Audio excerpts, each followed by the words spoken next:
Welcome to the Chicago Home Partner Podcast. I'm Amanda McMillan. Along with my co-host Samuel Shahan, we discuss the Chicago real estate market. Our goal is to educate you on what's actually happening out there and how it impacts your real estate goals. We are back. We're back. Episode 6. 6, huh? This is like... We actually made a full year. Half a year. A half a year. Half a year. It's been a fast year, huh?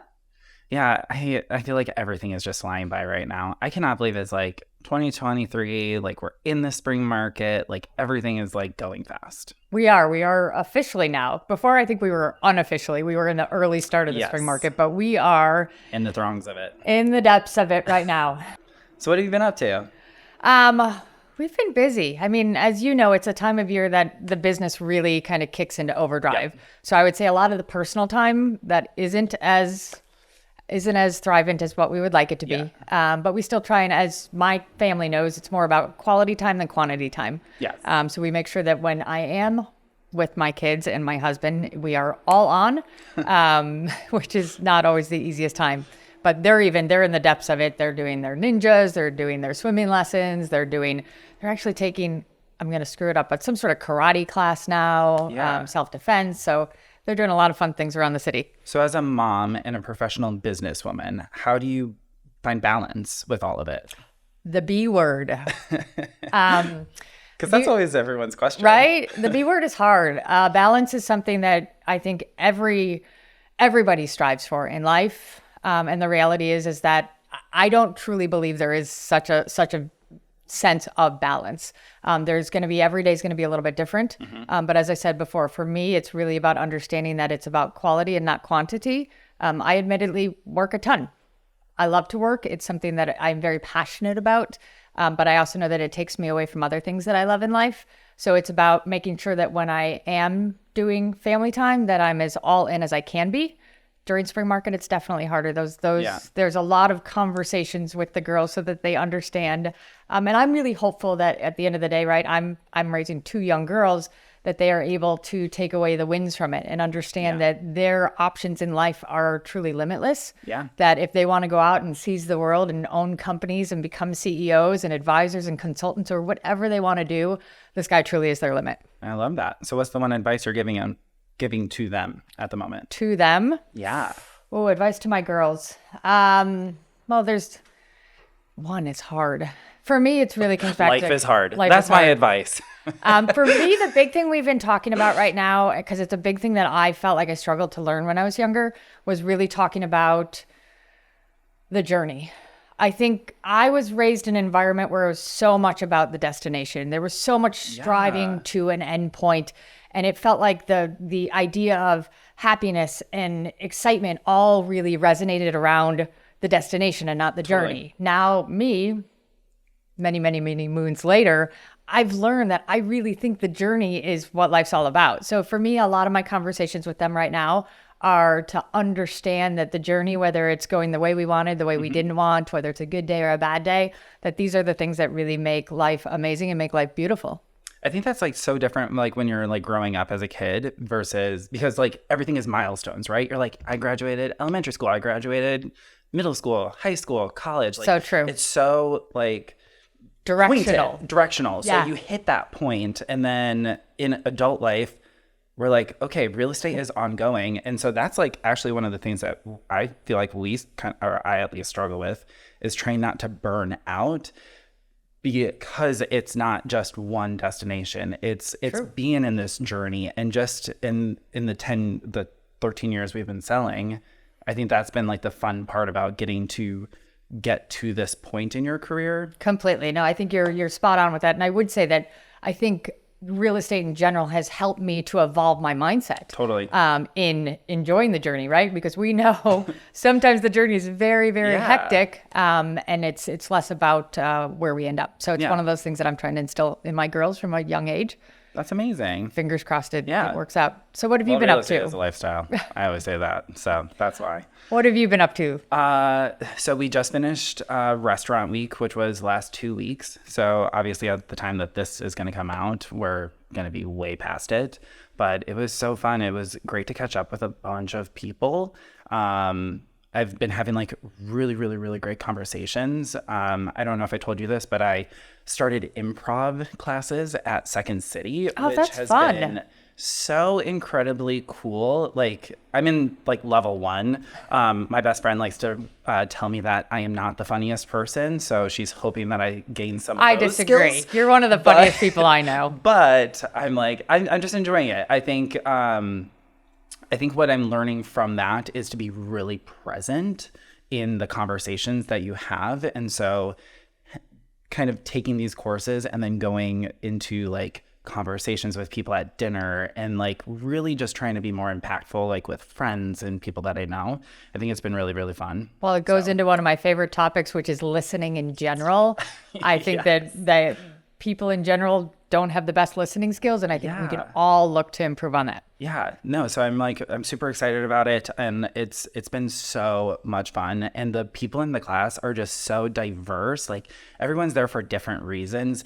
I'm obviously not going to be an actor after this. Nobody thought I was going to, but I mean, yeah, people are just like there for professional reasons, for acting reasons. Some people are like new to the city, and so it's really fun to watch them kind of like make new friends and interact with each other. So it's been cool. That's exciting. Yeah. Well, maybe we should talk a little bit about real estate today, let's get in. We are actually really excited. We are on location today. It's a great follow-up. Last podcast, we jumped in and we talked about how the luxury market was really doing well. Yes.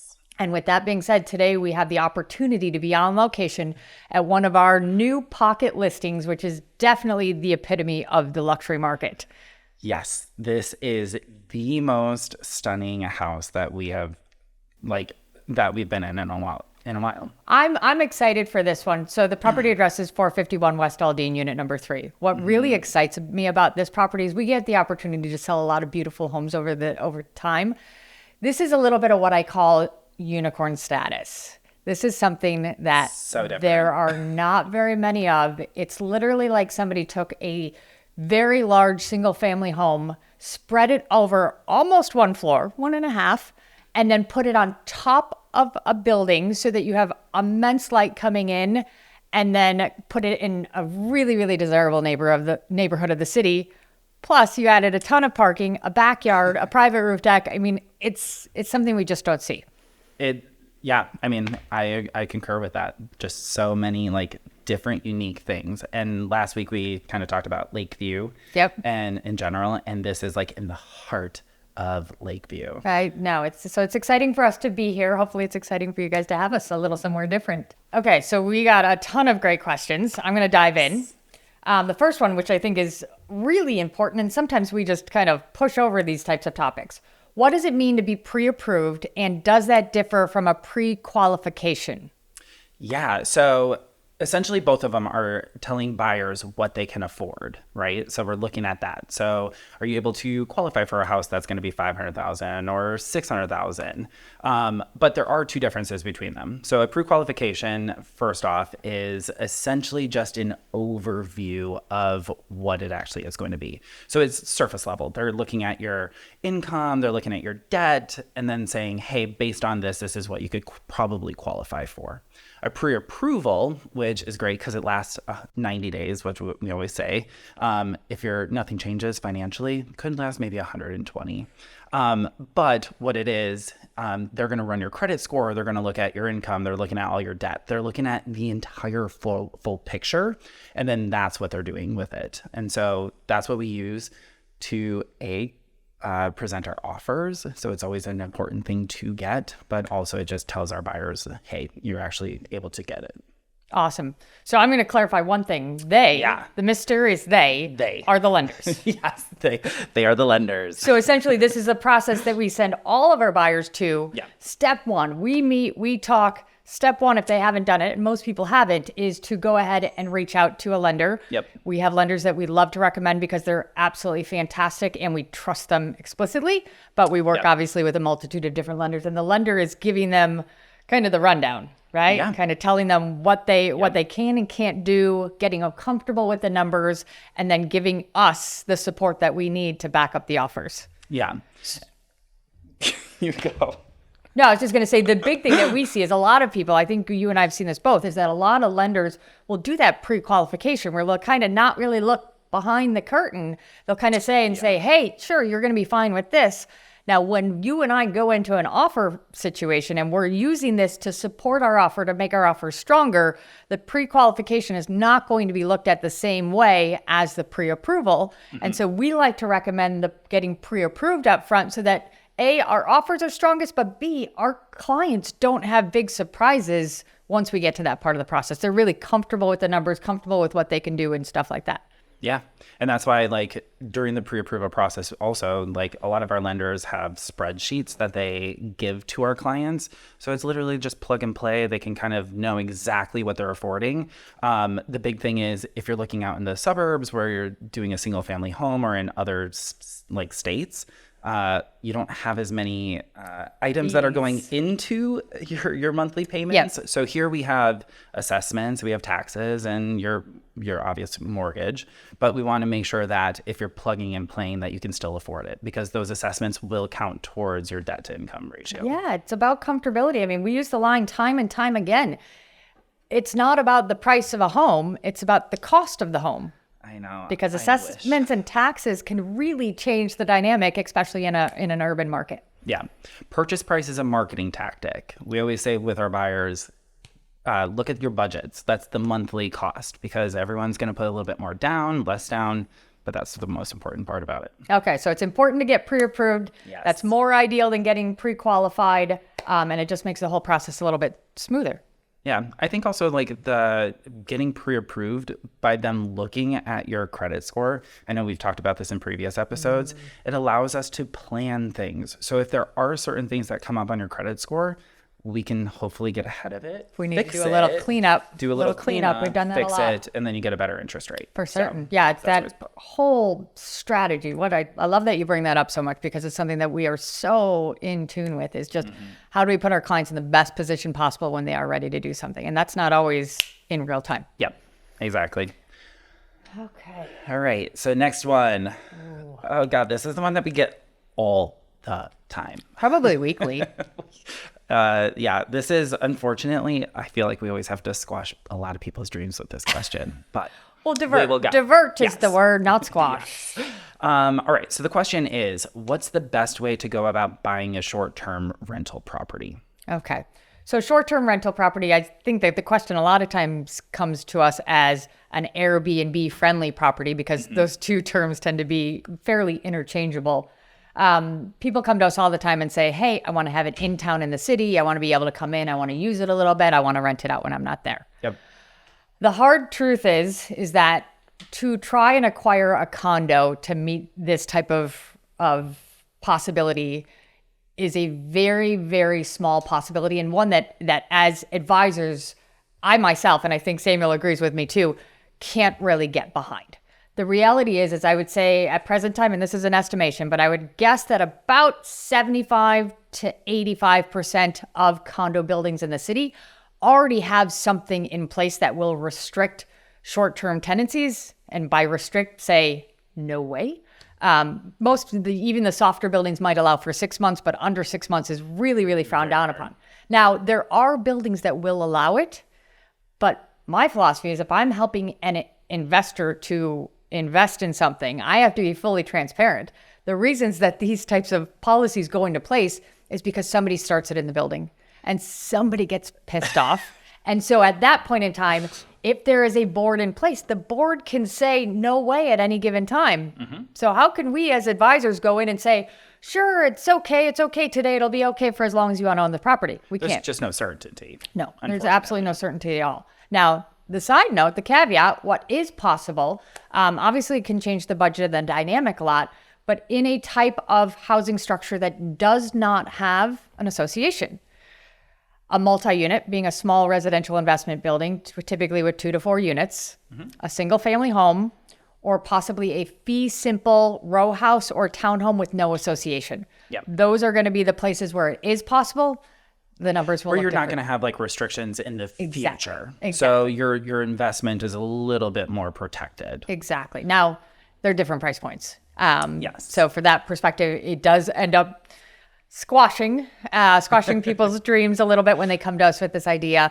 We just try and look at it from a different angle. Maybe it's something that they do a condo for an in-town and they spend a little bit less, and then we're trying to hope on a little bit more appreciation in the neighborhood or something different. We just have to divert the original ideas behind the investment. So I know like we're talking about how like condominium associations have restrictions on a lot of those Airbnb and short-term rentals, right? Yep. Do you find that you're seeing premiums on those properties that do allow Airbnbs as well, just because they aren't as readily available? So when those people are ready for an Airbnb property, are they willing to pay it? You know, to be completely transparent, I would say I don't know, because I don't feel like I am working in the best interest of a client to say that that's possible. I don't think that I just know that long term it could backfire on them. And because I think that it could work so against their goals, literally if somebody comes to me and says it, once I make them clear on what could happen, I would say 99.9% of them say, you know what, you're right. It doesn't make sense.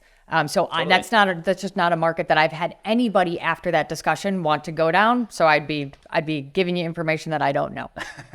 Yeah. I mean, I feel like it's just, I'm similar with you. Like a lot of my clients end up just not even wanting to do it just because it just doesn't make sense. So I haven't seen a premium, but I know like it would make sense. Readily available. And so no, it's supply and demand. Yeah, exactly. It would make sense for certain. No. So long story short, short-term vacation rental type properties in the condo market are very, very difficult, especially with anybody that has long-term plans with it. So it's something that as advisors, we have a hard time getting behind because it really could work against our clients' plans. Yeah. So there are other alternatives and there's other investments too. Yeah. So Chicago is just not short-term friendly, unfortunately. But I would say even going down that, a lot of other states are getting behind that too. Yeah, I mean, I have a lot of friends who like bought Airbnbs in Palm Springs, and Palm Springs is starting to crack down on it. Cracking down. You never know. We'll see how it goes. So, anyways, okay, here's another great topic, and I think it's probably one that's fairly relevant. We've touched on this a little bit before, but it keeps coming back up, so we're going to keep discussing it. What is a pocket listing, and how does it impact my home search?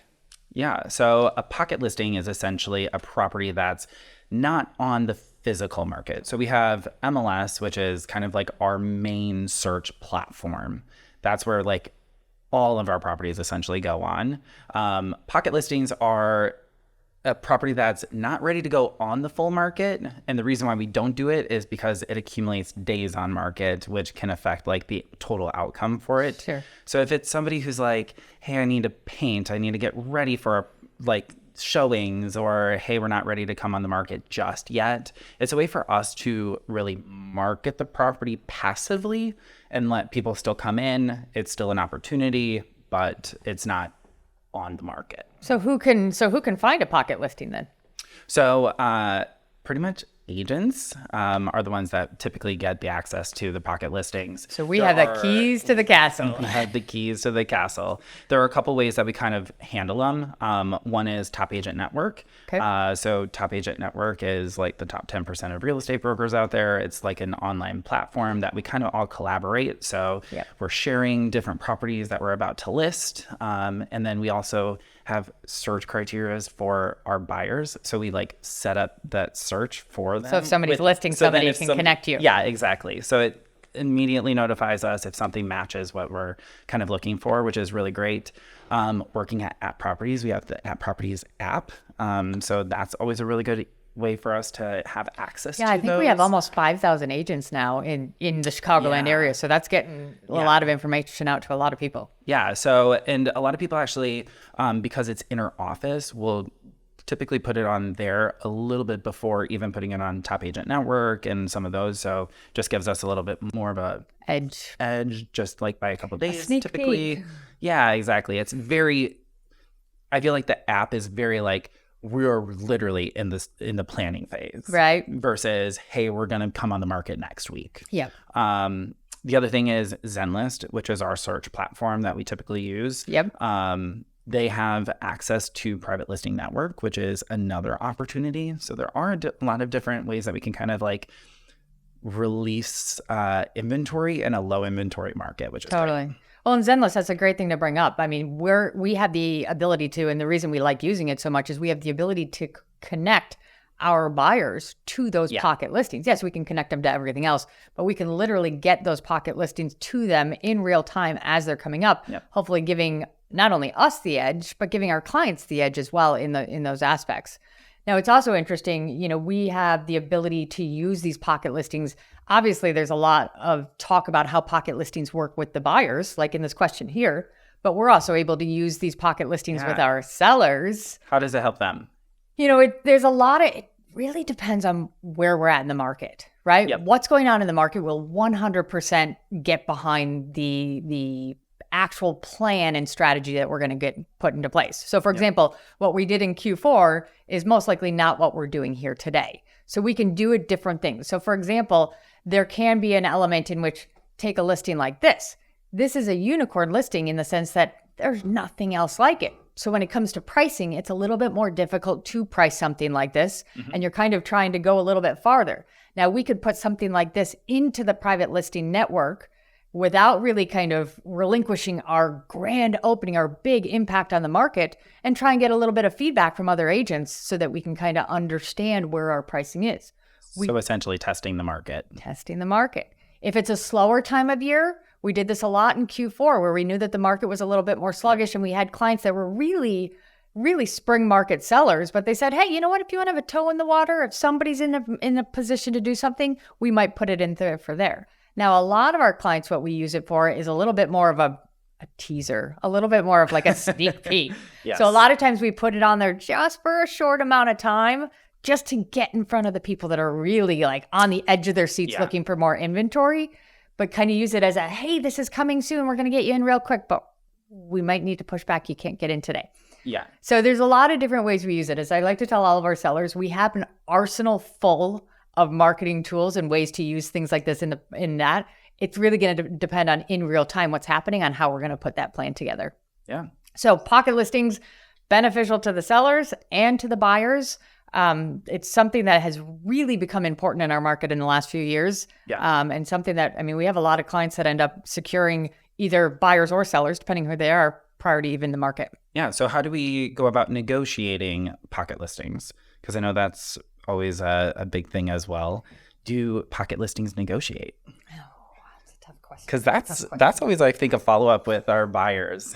So if we have buyers that go to see a pocket listing, if we're able to get into it and they want to go in and they love the property, most often sellers at that point in time are not overly negotiable. They kind of feel like if they haven't spread their wings to the full marketplace, then they're probably not gonna just concede from that perspective. Now, alternatively, it could be if there's something really, really compelling about the offer, perhaps, but I would go in with the mindset that if you are seeing things before it's released to the general public, you're probably not going to get to negotiate. You're going to try and keep the seller as happy as possible and trying to secure that property. Awesome. Or the alternative is just wait for it to hit market and hope for the best, but that might not be the best strategy these days. I was just curious because we mentioned a lot of pros about it for both sides. I was just wondering if there was any negatives. No, I think that's a great point. The negative would be is that yes, you're getting in early, but you may end up paying a little bit of a premium to wrap it up. But in a market side, in a market where things get competitive, that premium, it may actually be an advantage. The premium may not be as big as the premium of getting into a competitive situation. Awesome. So that's good. Okay. This one was brought in for the humor sector of our podcast because everyone thinks that you're very funny and nobody thinks I'm funny. Oh, come on. We're both funny. You're definitely more funny. I'm okay with it, though. I've come to terms with it. Is it okay to use the facilities, the bathroom, during a showing? It depends on the property. That was no. I'm kidding. It does not depend on the property. You can pee in a studio if you want to. Just use the right facility. Wait, are we talking about using the bathroom or... The bathroom? Okay. Yes. Yeah. You lost me there for a minute. No. So you are able to use the bathroom. I typically say I always try to wait for like a vacant unit just a little bit. I just think it's a little bit more respectful. But yes, it does happen. We're on tours, people get excited and they're doing the pee dance and you're just like, go for it. No, it's absolutely true. My philosophy is always common courtesy. I think you're right. If you know that you have a vacant unit coming up, I would just say, hey, if you're in a position to hold it, let's get to this one place.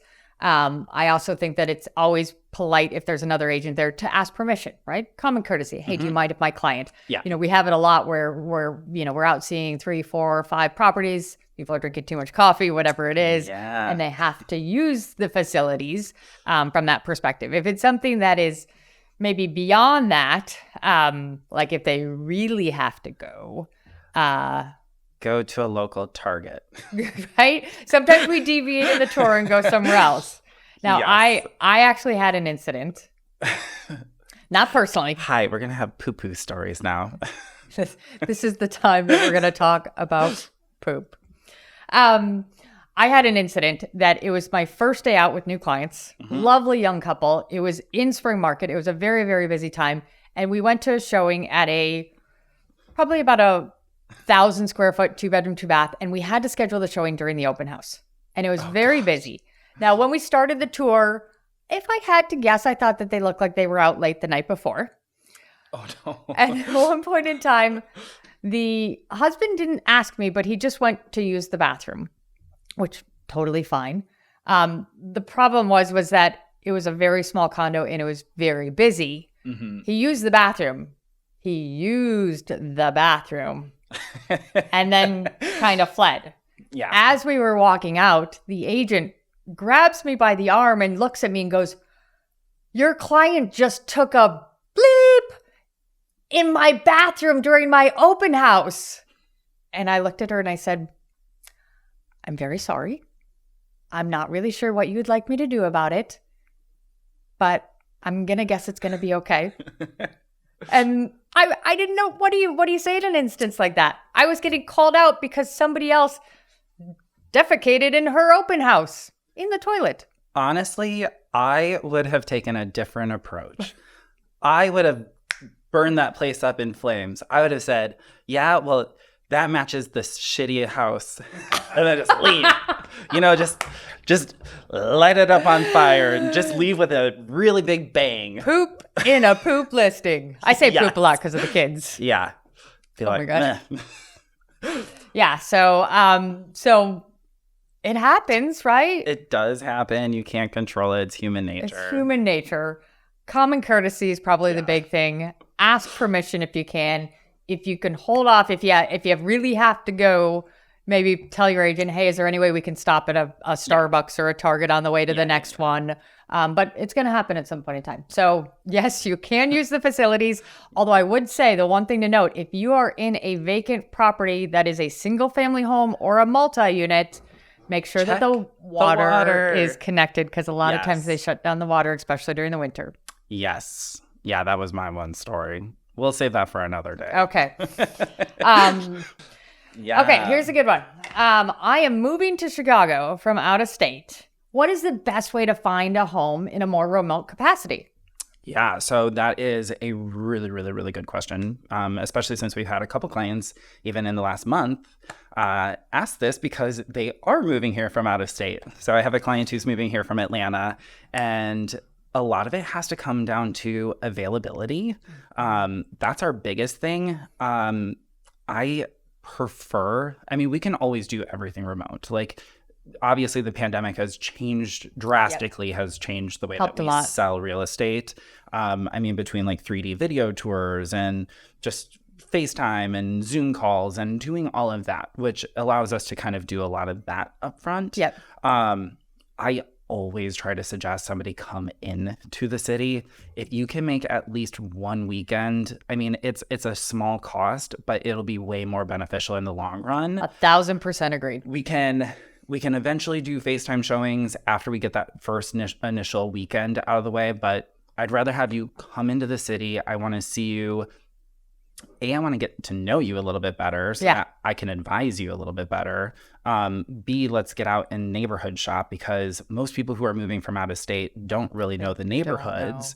And as much as we can talk about the neighborhoods and do all of that, there is sort of a feeling that comes from just walking about and kind of getting a real feel for the neighborhood. Totally. And then, just also looking at the houses. Because unfortunately, the thing with that is if we're doing FaceTime showings, we're literally only doing FaceTime showings for the property. It's not getting the in-between stuff. So you're kind of missing out. So I always say, first weekend, come in, let's do a major tour. If we don't find a property in that weekend, yes, we can do FaceTime showings. But yeah, no, I think so many good points in there. I mean, the reality is the pandemic changed the way we did business, and it made it that we had the ability to do so much more virtually than we did before, which is great.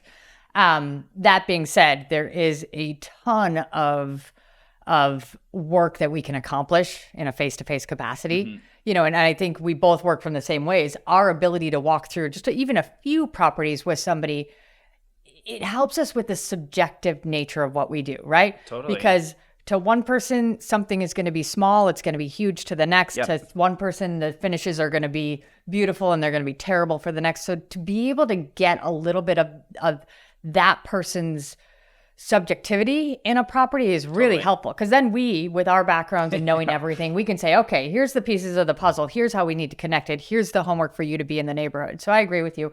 We can do so much virtually. Truth be told is we have clients that we've never kind of met face-to-face until they've gotten here. So it is possible. But if we have the ability to even get somebody in for even a day, that can really help to streamline the process. Yes, that day would be great if we can find the property, but even if we can't, it just sets the momentum moving forward. Now, I would say the other thing that is probably important to note with regards to this whole remote access is I think the time of year really plays into it as well. Yeah. Because we've seen it a lot lately as we've been in these more competitive markets. If we have a buyer that is more remote, either if they want to come into something at some point in time and they can't get in quickly, then it's a lot of times gone. Yeah. And even if it's somebody that's willing to buy remote, if we're writing offers in a competitive situation, sight unseen, they're not being given the same attention as somebody that's walked through the property because there's fear that they might. The seller may be a little bit more concerned about them and it's understandable. It's completely. So sometimes it and it's not always possible, especially with job relocations. But if somebody is going to do more of a remote process, trying to be a little bit outside of our peak times probably is in their best interest as well. Yeah. So here's a question for you. I was gonna even say it's like a dating list. You know how when you go on dates and you're like, this is my wish list of things, but then they're good on paper, but then you get to the date and you're like, no, there's just something off. That's why we like them coming in to see the properties. I haven't been on a first date in over 21 years, well, so I go don't on a know. lot of first dates, and I am just telling you, paper and then actually getting out. Yes, it makes a huge difference. For certain. So here's my question for you. Okay. During the depths of the pandemic, did you sell any properties completely virtual? I did, yeah. So I felt like 2020 right after March, right? So this is April. Yep. My clients still needed to buy something because leases were coming up and everything. And during that time, people were just not letting people in their houses. And so, yes, we literally had to FaceTime show a lot of properties. And I had 3 or 4 clients buy just FaceTiming. Now, the good thing is we did a lot of legwork. We had a lot of setup, and they were here in Chicago where they knew exactly what was happening and they knew the neighborhoods. And so it was just really, hey, take a quick video of the house so that we know it's somewhat decent. And then we made the offer subject to us actually getting in. And okay. So at some point they were getting in. Yeah, exactly. I had one that was completely on me and my eyes, and that was a lot of pressure. It worked out great. But there was a lot of pressure because literally everything was remote, everything was virtual. And then after the closing, that's when they saw the property for the first time. And was it a magical story? Happily ever after. Happily ever after. Still there, still enjoying it 3 years later, but it was pressure. Well, the funny thing is, there was like a new statistic out that like I think it's like 70 or 80% of people who bought during the pandemic like had to give on something, so they're actually not like fully in love with their house. And so it's interesting that that statistic is out there. That is an interesting statistic. Yeah. But I think, I mean, the moral of the story is we've sold homes completely remotely. So, yeah, so anything less than that we can handle. But possible. it just takes a little bit more strategy, a little bit more planning, and ideally, if we can get a little face-to-face time, that's really, really invaluable time. Yeah, we love that.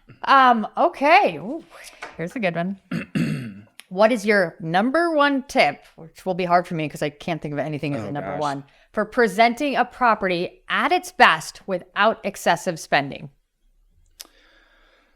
Oh, number one tip. What is the number one tip for I've this? got two. Really? Yeah, I've got two. I'm like, yeah, I have so many like different strategies that we use. Honestly, I would say probably outside of like our general marketing, I'd probably say staging. I think that is like literally the most inexpensive. And it's not even like buying staging to like put into it. Sure. It's us coming in, consulting and saying, hey, remove this, take this out, like do stuff like that. Yeah. We talked about like mild renovations last time, switching out fixtures and like lights, like light fixtures. I feel like that just updates. Sure. Really, it's like inexpensive, but it updates it. And that can kind of be tied into that staging. Yeah, I agree. So I'm gonna go against the grain here. Wild and crazy me. I am going to give my top two. Wow. Crazy. Number one, cleanliness. I think the best thing you can do is make your property squeaky clean from a presentation point. But why is that? Why is that? Because it presents that way. Is that a truly very clean home? And I'm talking baseboards are wiped, ceiling fans there's not a dust in there. That is something that people feel because it says that the home is impeccably maintained. Like it's taken care of. Like it's taken care of. And I think that is something that is often missed when we have those staging meetings. That's the number one thing that I say is it only costs your own sweat equity, or if you're hiring somebody to come in, their sweat equity and you're fine. I don't know how to clean a baseboard. I would have to hire someone. You can do it yourself for only your time, or you Yes. can hire somebody to do it. But the cleanliness of a home, in my opinion, is one of the most important things. Now, number two, which would It'll be... also detract. Like if it's really dirty, I literally just did a showing the other day and it was disgusting. And it was the property was priced so competitively. Like it should have been this like magical little moment. This is the one walking you through. told me about. And there was a tenant in there. And I mean, unfortunately, the property would have done so much better if it was just cleaned. Right? Yeah. Totally I mean, true. it could detract, like on the flip side, it could detract and Right? Yeah. cost you thousands and thousands of dollars. Because this property was even priced $20,000 underneath where the last comp sold. Right? And you're like, 20 grand. $20,000. Just clean it. Clean it. No, it's so true. It's so true. And, you know, all of my sellers will know when I come through, I'm like, clean. Yeah. It really, like I said, you can do it for just your own time investment, or you can have somebody come in for it. And it has a huge impact on the way people react to the properties for certain. Yeah. The other thing, the number two that I'll put behind there as the least expensive renovation with the most dramatic kind of punch to it, paint. Paint is something that can definitely change it. And we see it in ways like, for example, if you've got a smaller room or a smaller property and dark paint, that is automatically going to make it feel smaller than it is. So you can once again, you can do it yourself if you're skilled, or you can bring in somebody to do it for a lower cost in the grand scope of things. But paint will dramatically change the walls, the cabinets, the floors, the whatever the case may be, on a more limited budget. So I'd say cleaning first. That can go with just your own sweat equity and your own time. Paint second, and I agree with you. I think staging is definitely a good use of our Resources and equity, and yeah. Totally. Yeah, and I will 100%, even if we're bringing in professional staging, I will always tell the client that for the cost of the staging, I'm very confident that we can Make it recoup back, that money. Recoup that money. Yeah, totally. Okay. All right. So this has been the theme, essentially, that we've been kind of like talking about for the last, 3 years. I thought you were going to limit the podcast, and I was like, wait, this is ongoing. No, this is an ongoing question. So the question is, when is there going to be more inventory? It's spring market. There should be more coming on. When is it? Well, as we predicted when we came into this year, you remember that when we put ourselves on the chopping block and said we were going to make predictions? We said that this is not going to be a year that we are at any point in time rolling around in inventory. Mm-hmm. So that being said, we are getting to a point where we will start seeing more, right? Yep. So the good news is we are kind of at the threshold for it. It is coming, even though it seems slow. Trust me, if you look back at what was coming on a month ago, 2 months ago, 3 months ago, there was nothing. So we are getting more. The hard part is where it doesn't always feel the same is that as we get more, there's more people. We get more competition. So we are going to get some more. And realistically, what we've seen is that, we should March, April, May, those should, in theory, with what we're expecting and seeing, be the months that we see the most amount of inventory come on. Now, that's not to say we're not going to see inventory come on for July through December. Samuel and I are doing this 12 months a year. So we will absolutely have inventory for the rest, but we will see our strongest inventory most likely come on in the next 3 months. It is slowly starting to trickle out there. We're going to have a lot more competition in it and demand in it, which is just important to note. But it's coming. What do you think is the biggest holdup right now in our market for properties coming on? Biggest holdup. One of the things that I'm seeing, and I think I've talked about this before, but at certain levels, sellers are a little slower to think about selling their existing residences versus possibly keeping them as investment properties. So where people that bought homes that for no reason ever really thought about doing anything with them, now because they have those on such low interest rates, the numbers are a little bit more compelling, kind of, especially because the rental market has really taken off too. So I've got a lot of sellers that are looking to buy new homes that had originally thought about selling, which now they're kind of at least examining what that looks like. Okay. Now that's a longer conversation for a longer day of kind of figuring out those. Yeah, there's absolutely. And some of them kind of, when they hear the behind the scenes and the full story of the strategy, they're like, wait, no, it doesn't make sense. And some are saying, wait, this is a different way to diversify my portfolio and things that I'm doing. But that's one of the things that I'm seeing. I also think that, it's interesting what I've noticed in the market recently, and I think that this is a little bit of a continuation of last year, is that early on, it felt like we had people that were trying to beat the spring market, right? Get out early and try and accomplish something. But because there was so little, they almost, I think, got it a little bit more competitive a little bit earlier. So I felt like people were out earlier this year. The buyers got to the party before the sellers did, essentially. And the sellers came in fashionably late because they could. And so I think that we're seeing a little bit of this. We're seeing a little bit more coming on. I mean, you've been going on a ton of listing appointments. We have a lot of listings that are in some level of preparation, which is great. Ready to come in the next month or two. Yep, which is great. I know the sellers are getting excited, and that's where I just think that this trend these last few years of seeing things kind of start a little bit early, it really feels like half of the equation isn't getting the memo that the other half is. Yeah.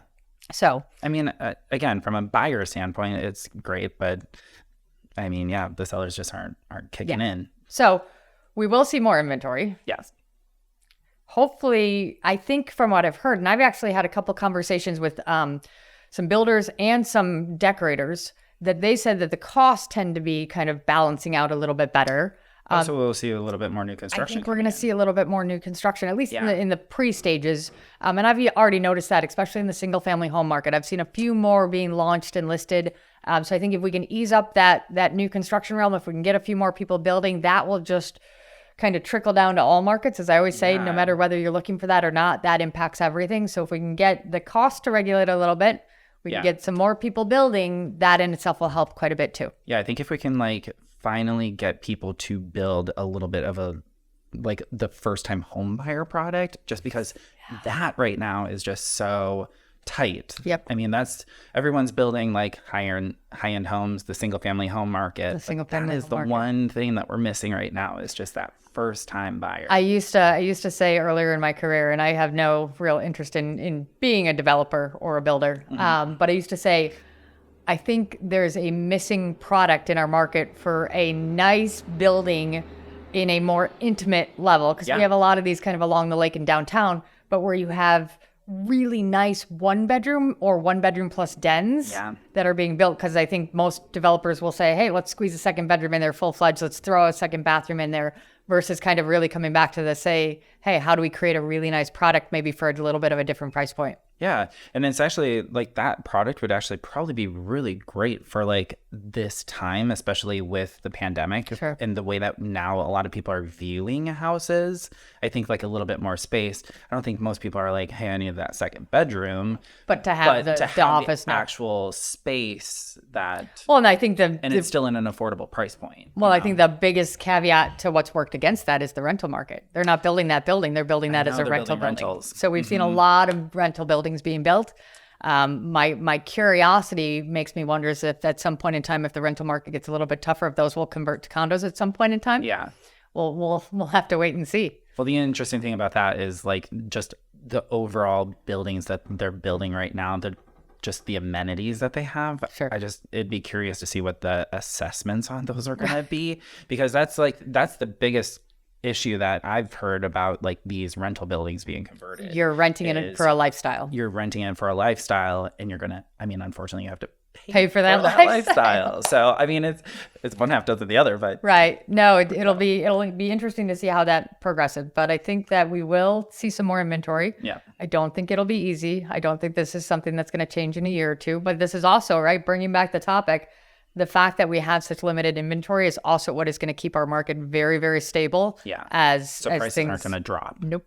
Like I said, we've talked about it ad nauseum about all the data that we study. But one of the most defining pieces is that for a market to really soften, you need to have too many homes on it. Yep. That would be a good problem right now for us. At least just a little bit more. For certain. Well, I think we got through it today. Yep. Those were the last questions. Awesome. Well, until next time, Chicago. Until next time.